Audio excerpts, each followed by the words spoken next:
नमस्कार, आप देख रहे हैं अब तक टीवी न्यूज चैनल। मैं हूं आपके साथ खुशबू।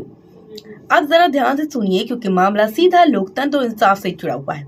सुप्रीम कोर्ट में पश्चिम बंगाल की मुख्यमंत्री ममता बनर्जी खुद खड़ी होकर अपनी बात रखने की कोशिश कर रही हैं और बार बार यही कह रही हैं कि उन्हें कहीं से भी इंसाफ नहीं मिल रहा है। ममता बनर्जी ने कोर्ट में साफ शब्दों में कहा है कि चुनाव आयोग उन्हें कोई जवाब नहीं दे रहा है। उन्होंने कहा कि वो लगातार अपनी बात रखना चाहती हैं लेकिन उनकी सुनवाई नहीं हो रही है। इसी दौरान कोर्ट ने उन्हें टोकते हुए कहा कि आपकी तरफ से पहले से ही बड़े बड़े वकील मौजूद हैं, जैसे श्याम दीवान और कपिल सिब्बल। कोर्ट का कहना था कि जब इतने सीनियर वकील आपकी पैरवी कर रहे हैं तो फिर आपको खुद बोलने की जरूरत क्या है। लेकिन ममता बनर्जी यहाँ नहीं रुकी। उन्होंने कोर्ट से सिर्फ 10 मिनट मांगे और कहा कि जब इंसाफ दरवाजे के पीछे दम तोड़ रहा हो, ऐसे वक्त में अगर आप हमें सुन रहे हो तो हम आपके आभारी हैं। उनका लहजा भावुक भी था और आक्रोश से भरा हुआ था। कोर्ट ने फिर से उन्हें टोका और कहा कि आपकी राज्य की तरफ से पहले से ही अनुभवी और बड़े वकील मौजूद हैं। लेकिन ममता बनर्जी बार बार अपनी बात रखने की कोशिश करती हैं। इस पर सुप्रीम कोर्ट ने कहा कि हम पूरी कोशिश करेंगे, कोई समाधान निकलेगा और कोई भी निर्दोष नागरिक का नाम वोटर लिस्ट से नहीं हटेगा।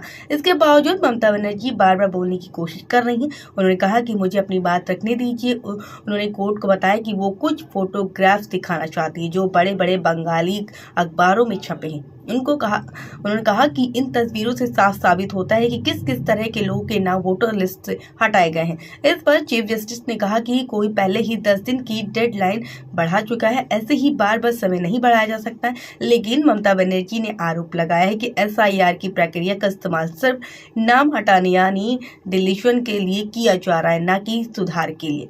ममता ने कई उदाहरण देते हुए कहा कि अगर कोई बेटी शादी के बाद ससुराल चली जाती है और पति का सरनेम इस्तेमाल करती है तो उससे सवाल किया जा रहा है कि उसने सरनेम क्यों बदला। इसी आधार पर कई महिलाओं के नाम वोटर लिस्ट से हटा दिए गए हैं। उन्होंने आगे कहा है कि गरीब लोग मजबूरी में दूसरी जगह शिफ्ट हो जाते हैं, लेकिन सिर्फ इस वजह से उनके नाम भी वोटर लिस्ट से काट दिए जाते हैं। ममता बनर्जी ने यहाँ तक कह दिया है कि सुप्रीम कोर्ट के आदेशों का उल्लंघन हो रहा है और ममता का सबसे बड़ा आरोप था कि सिर्फ बंगाल को ही नहीं बल्कि उन्होंने कहा कि आधार कार्ड के साथ साथ एक और सर्टिफिकेट की मांग की जा रही है, जबकि दूसरे राज्यों में ऐसी कोई शर्त नहीं रखी जाती है।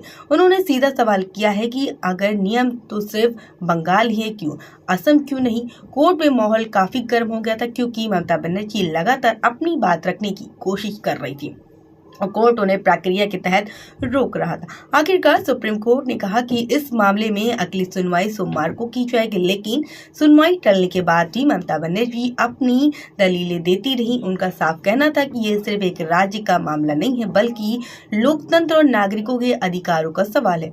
अब देखना ये होगा कि सोमवार को सुप्रीम कोर्ट क्या रुख अपनाता है और क्या वाकई उन लोगों को राहत मिलती है जिनके नाम वोटर लिस्ट से हटाए गए हैं, क्योंकि सवाल सिर्फ कागज का नहीं है, सवाल वोट देने के अधिकार का है।